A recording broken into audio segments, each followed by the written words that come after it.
and welcome back to LTC Heroes Live by Experience Care. I'm at day 2 of HIMSS in Chicago, and I believe it's the first time I am speaking to one of the big bosses from HIMSS. It's Dr. Ann Snowdon, Chief Scientific Research Officer at HIMSS. Dr. Snowdon, welcome to the program. Thank you so much for having me. I am thrilled to be here. Doctor, as we were getting ready to talk about this, I immediately asked one of your research assistants something special about you, and she said you're an amazing mentor. So instead of talking about technology or healthcare or HIMSS, let's talk about your role as mentoring and why you're good at it, why you're passionate, and then we're going to talk about how that reflects here. All right. Mentorship for me is identifying the strengths in my colleagues. In this case, I'm a researcher as well as a nurse, but helping our next generation of research leaders create the future. And for whom does that future really matter? So mentorship is all about taking what I've learned, opportunities to meet people I've learned from, to bring forward really those individuals' strengths and passion to create the future of healthcare. We all need an exceptionally high-performing healthcare because we will all need to access it at some point. So I want to make absolutely sure that we have the best and the brightest, creating that evidence for the how, for whom, will achieve what, to create a future that we'll be very confident in. When we do need health systems, they will be there for us. I'm guessing if this is your passion outside of HIMSS, it carries over to your role here. As an outsider, this is my second HIMSS convention. Right. I feel that HIMSS does an exceptional job of finding young leaders, creating programs for them, meetups for them, specific programs and speakers for them. Can you tell me if you have any influence in that or any specific areas where you're like, I'm really proud and this is where we need to go 5 years from now in improvement? HIMSS is an incredibly special and very unique organization because it's so global. It is one of the very few I can think of, maybe the only, that creates a forum for just what you said, to engage with those brilliant thinkers, those people leading those healthcare technologies of the future, those clinicians leading how can we do better at partnering with our populations we serve so that they achieve their health goals rather than a health system that we've seen in the past that tells people what their goals should be. So this forum, this community, if you will, creates a one-of-a-kind environment for learning, for relationship building, and when you put the kinds of relationships front and center on driving that mission of making sure everyone everywhere has the opportunity to reach their full health potential, that's where you get innovation. And innovation will be central to the future of our health systems. Before we move into your area expertise, and I'm not going to try to paraphrase what you told me before, I'll ask you to do the introduction. One follow-up question on kind of HIMSS and mentoring and research. When you're not speaking, when you're not talking to LTC heroes or you're on a panel, what are you looking for? What are you trying to learn? Who are you trying to meet as you walk around the HIMSS floor? I'm looking for expertise I don't have, because where I do my best work is when I've been able to partner and collaborate with expertise that I may never have seen or even knew existed. So I might be speaking to an engineer that has created an unbelievable digital tool to help families be alerted when their loved one needs help. That's someone I need to learn from. Where has that technology been used? Where's the evidence it's created the value it was designed to create? And then how do I build that into my research here at HIMSS to be sure that we are in fact able to create that evidence for what works for whom, and how do we help people achieve their health goals? So that's what I'm looking for. Who are the people that can teach me? Because I have much to learn. I always have much to learn. That leads me into your area of expertise. If you don't mind, give me a 60-second overview, and then I'm going to ask you, what are that area in there that things that you know that you don't know that you're trying to create relationships with here? Well, that's a good question. So I'm a nurse by training.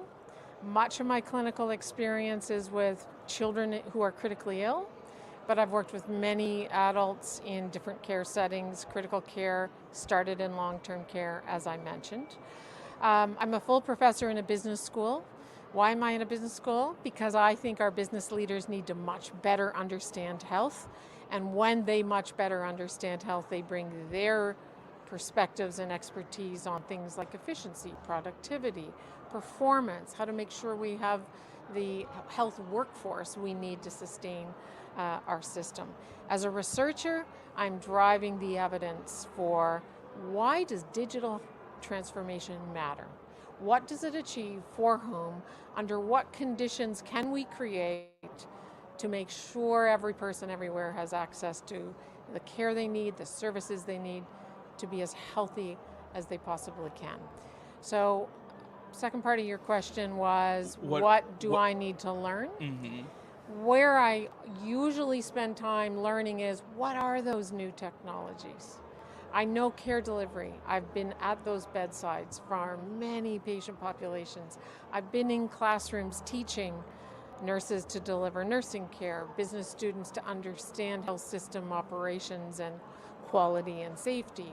Where I don't have exposure often enough is those brilliant scientists, computer scientists, experts in the latest technologies and how I can embed them and scale them in care settings so that everyone has the opportunity to benefit by them, not just those who are lucky or fortunate enough to pay for them maybe. So you used the word before we went live, you used the word that you focus on the areas that we can predict. Mm-hmm. What are you learning, even if it's on the acute side, right? That 2 years, 4 years, 6 years from now, it's going to carry over into long-term care because it's been so impactful? It's a good question. I actually, predicting is the great promise of artificial intelligence and all of that cluster of technologies. Where we have focused a lot of attention on predictive analytics tools is in hospitals. People are acutely ill. We want to predict how we can solve those acute illnesses. Where I think it has much greater value is in the community. If we are able to predict, and during COVID, some countries did do this, where and which of our population groups are at greatest risks, in that case it was COVID, how do we wrap care around them and support them so that they never get COVID? So if you protect proactively your populations at greater risk, you have a much, much healthier population and you have much less demand on your healthcare system to deliver care. Some countries were able to do that. Taiwan's a great example. They identified their highest risk population. Not surprisingly, most of those were seniors for COVID. Canada did not do that. We didn't have the digital infrastructure to achieve that. We had deaths in our seniors at far higher numbers than we should have. So where I see the opportunity for AI and predictive analytics is in our communities, our long-term care settings, our any supportive care homes for the individual consumer. How do we predict who's at risk for what, proactively make sure that risk never happens, and that's how people stay healthier, longer, and have much greater quality of life. So that's where I would say our AI tools could be put to wonderful use. We're very early in our predictive analytics tools, in my opinion. We have developed many. We haven't deployed them and embedded and scaled them in systems yet. If somebody asked where would you start, I'd look at the community. Just me. I didn't know about the case at Taiwan. If you're familiar with it, can you explain in layman's terms to a CNA what was special or what was unique about their data that allowed them to do that? Yeah. That shows that we're a little bit behind the times and where we should start moving towards. Although I'm not an expert on Taiwan, what I do understand in connecting with them, and by the way, they're here, they have a national personal health record.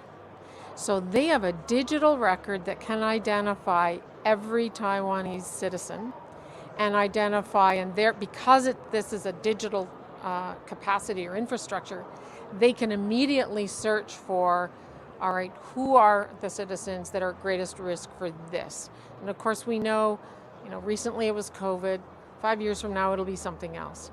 But because they have a national data infrastructure where every citizen can access, by the way, their own health record, but it gives those governments, those ministries, those health decision makers tools to understand risk and proactively predict it. In the US that does not exist, in Canada that does not exist. There's a version of it in Australia. Countries are now, with the very hard lessons we learned in COVID, moving towards a much more robust digital infrastructure that allows us to do those things. Without that data and that data platform, you can't identify risk because you don't have any data to feed those algorithms to help you do that. And that's the big piece we need to really move towards. As we start to wrap up, Dr. Snowdon, I want to go back to you being a full-time professor in the business school. Yes. When you said that and you said why, I wanted to make a joke so that you could confuse them with all the acronyms in healthcare. Yes. But my real human question is, what have you learned from business owners that carries over to healthcare and you feel like those of us who aren't at your school could learn from them? I've learned how critically important it is to understand different perspectives. In healthcare, we are educated and socialized to deliver the best possible care for every patient we are looking after. Business perspectives take it from a very different angle. How do you create the business systems, processes? How do you support great decision making and leadership or among our leaders to help those clinicians, in fact, applying it to healthcare, deliver that best care? It's a team effort. It's, and some would say it takes a village. It takes an entire set of disciplines to drive that health agenda, and business is a discipline, by and large, at the educational level, is not heavily represented. So I have a student here today at HIMSS this whole week, bringing his business education and understanding to a health system, and he said, I want to be involved. Well, the best way to be involved is experience it. So he's here at HIMSS having that same phenomenal experience that you've referenced, meeting all of those different people designing these next late-breaking technologies, those systems, those clinician leaders figuring out how do I embed that into our care delivery, those senior leaders really setting the stage for how do we get to that proactive, preventive system that helps keep people well. It's when all of that comes together, you drive the mission of HIMSS, which is why I spend so much time with them.